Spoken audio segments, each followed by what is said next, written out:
Do you want to sit down with Lucifer and uncover his hidden secrets, plans, and policies? The Bible reveals much about this being who is responsible for so much evil, leading an organized kingdom with demons under his command. Today we are going to watch a video of an interview with Lucifer.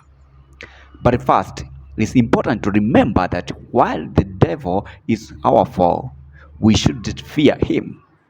Despite his power and cunning, he is not omnipotent, omniscient, or omnipresent.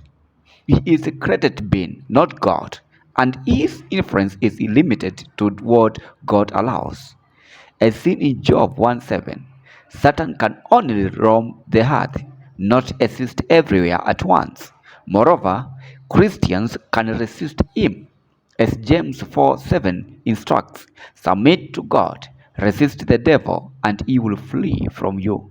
However, we must be cautious not to give the devil a foothold, as warned in Ephesians 4:27. Let's watch this video. Watch. First, I want to say thank you to agreeing to this interview because I know you are a very, very busy person.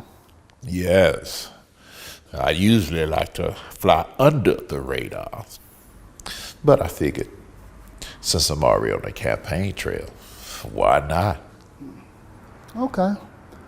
First, let's talk about your reign. Now, you've had a fairly long one. What would you attribute to your success and popularity? Oh, that's easy. Every generation is the same. I appeal to their lust and ego. I offer all the sex, wealth, and fame a person could want. Do as thou wilt has been my campaign slogan from the start. And my campaign platform hasn't changed either. I run on the same three issues every generation: lust of the flesh, lust of the eyes, and pride of life. Okay. When you say lust of the flesh, what exactly do you mean? Come on now. What do I mean? Isn't it obvious? I just use humans' own innate physical desires against them. And since sexual desire seems to be the most powerful, I usually run with that. Now, I didn't create sex, but I must say I've done a superb job at perverting it. Take pornography, for example. Well, you should know a lot about this one, Ivan. Weren't you addicted to porn? This interview is about you, not about me. Can we get back on subject? Now, where was I? Oh, yeah. What I do is gradually get someone addicted to porn. And once lust has had its full work and he and she can no longer restrain themselves, they usually look to act out their fantasies on someone. And sometimes that someone is a child. Now, if my plan plays out perfectly, that abused child will eventually turn to a life of promiscuity and perversion themselves, allowing me to continue my vicious cycle. And here's the kicker. Many of those abused girls end up right in the porn industry. Now, how's that for irony? The second thing you had mentioned, I believe, you said lust of the flesh, lust of the eyes. Can you elaborate? Humans are never satisfied. You always crave more. Bigger house, bigger car, more money, more power. The list goes on and on. I just take their natural ambitious desire, pervert it, and use it against them for their own destruction. My plan is to allow them to never be content. As long as I can keep them craving what others have, I can depend on them to argue, fight, even kill to get it. Humans are so easily tricked into jealousy. And you know what they say. Jealousy is as cruel as the grave. Yes, I have heard that before. The last thing you had mentioned was, I believe, pride of life. Now, how does this fit into your campaign platform? Humans are always on a quest for knowledge. I tricked the first humans to seek carnal knowledge over godly wisdom, and it's worked like a charm every generation since. With more knowledge comes more pride. And you know pride is my specialty. And since humans don't like to keep God in their wisdom, I'm able to seduce them with all types of things to help puff up their ego. Lately, fame has been my biggest seller. Who doesn't like attention and feeling more important than the next person? Once I make them famous, I can really use them to promote my agenda. With their help, I've convinced half of the world to not only accept sin, but to celebrate it. Do you know what has been my most enjoyable pride campaign to date? No, what? Well, my gay pride campaign, of course. Not only do I get the chance to promote your own self-destruction, I get to use God's logo, the rainbow, to do it. Love is love, right? My plan not only prevents you worthless humans from reproducing, it distorts the gender roles and allows me to bring all types of chaos and confusion upon your pathetic societies. It's been so successful, I've got men convinced they're women, and women convinced they're men, and some convinced they're no gender at all. And I've got 2 more Pride Initiative campaigns I'd like to introduce in the near future. Really? I'm guessing you probably want me to ask you what they are, right? Well, first is abortion pride. Now, I think we can pull this off. Society is definitely ready for it. I've enlisted to help a Planned Parenthood to work with marketing and promotions. And all we'll have to do is silence the so-called abolitionists and pro-lifers, because the rest of the church doesn't seem to care. And second is pedophilia pride. Now, society might not be ready for this one just yet, so we'll hold off. I need to desensitize them a little more before we introduce it. Okay. Let's change gears for a minute and talk about policy. Some may consider your policies destructive, dangerous even. Now, this is going to get a little bit offensive material, but I want you to listen with an open heart. In response to that, what would you say to your detractors?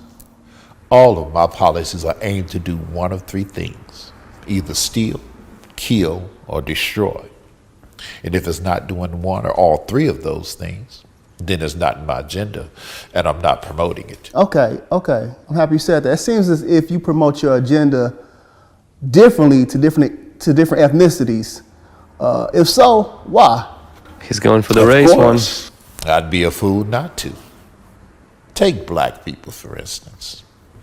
As a people, they're super spiritual, so I can't really convince them that there is no God. What I have been able to do as of late is convince them that he's not the God of the Bible. Now, I've been real successful at promoting black consciousness and Islam in their communities. I'm so happy you mentioned black people.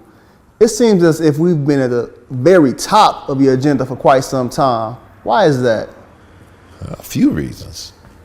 Black people helped me reach the masses. Now, as you know, I was over music in heaven. My beats were so dope, I got over 1/3 of the angels to follow me. And once I got here to the earth, I needed artists and entertainers to help me promote my message here. Who better than black people? Black people possess all the natural rhythm and music ability that I need. And it's easy for me to influence them with money since so many of them grew up without it. Another reason I target black people is because they're strong mentally and physically. If black men were to ever find their identity in Christ, I'd be in trouble. So I try my best to destroy the black family structure and keep black men away from his family and the church. Drugs and incarceration are a couple of my more popular means. Without the head of the household present, I can become the head and influence the children without too much resistance.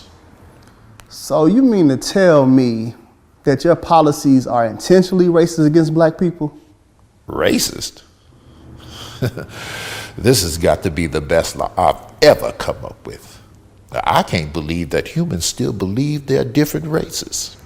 But to answer your question, yes. It has always been my policy to target and isolate a group of people. And out of all my strategies, this skin color thing has worked the best. I definitely want to keep white people and black people separated. As long as I can keep black people bitter and white people offended, I'm good. Hopefully black people will never forgive. That way I can continue to use them. Okay, my question is, what role, if any, does your administration play in this black on black crime epidemic? Well, as great as my administration is, we can't take all the credit for this. Black people help us tremendously. By aborting so many of their babies, they allow us to bring death to their communities. As the Bible says, they sow the wind and reap a whirlwind. When implementing all of these policies, do you ever face any resistance or pushback? And if so, from who? One group in particular try to oppose every policy I try to implement. I would be so much further along in my agenda if it wasn't for them. Really? So what group is that? Those pesky, born-again Jesus followers. They're a real thorn in my side. Every generation they come together and try to dismantle one of my signature policies. Now, I've convinced half of the world that Jesus didn't exist and the other half that he wasn't divine. But I can't seem to convince them. They seem hell-bent on telling everybody about him and spreading his message. And some of them believe he's coming to unseat me in this generation. Crazy, huh? I'll tell you, those idiots are really messing with my legacy. So, Lucifer, how does that make you feel when us idiots say that Jesus possibly could be coming back in this generation to unseat you? And y'all been saying that for centuries.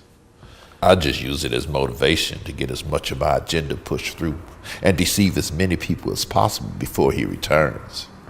I think I've done pretty well. My record speaks for itself. About 150,000 people die each day, and most of them don't know Jesus. 150,000 people. Whew. Well, you know what? This concludes our interview. Satan uses several strategies to attack Christians. First, he tempts us just as he tempted Jesus and Adam and Eve. Temptation itself isn't sin, but it can lead to sin if we succumb. Second, sin is a tool Satan uses to further his agenda. Third, he employs deception, tricking people with counterfeits and falsehoods. This is why our culture often falls for things that seem good on the surface but are actually misleading. Fourth, Satan accuses us, trying to sow doubt and mistrust in God. Fifth, he afflicts believers with physical, mental, and financial hardships, aiming to turn us away from God. Sixth, he oppresses God's work, often through demonic forces and adverse circumstances. Finally, he uses death, but it is important to remember that Jesus has defeated Satan, sin, and death. Revelation 12:11 reminds us that we can overcome Satan by the blood of the Lamb, the word of our testimony, and by not clinging to our lives. 1 Peter 5:8-9 warns us to be vigilant. As the devil prowls like a roaring lion, we must resist him and stay strong in our faith. Let's be diligent in resisting temptation, rejecting accusations, and standing firm against opposition. We look forward to the day when Jesus will establish his kingdom on earth and Satan will be defeated for good. If you are excited about this hope, let us know in the comments. Thank you for watching and see you next time. This is Steven, GC News.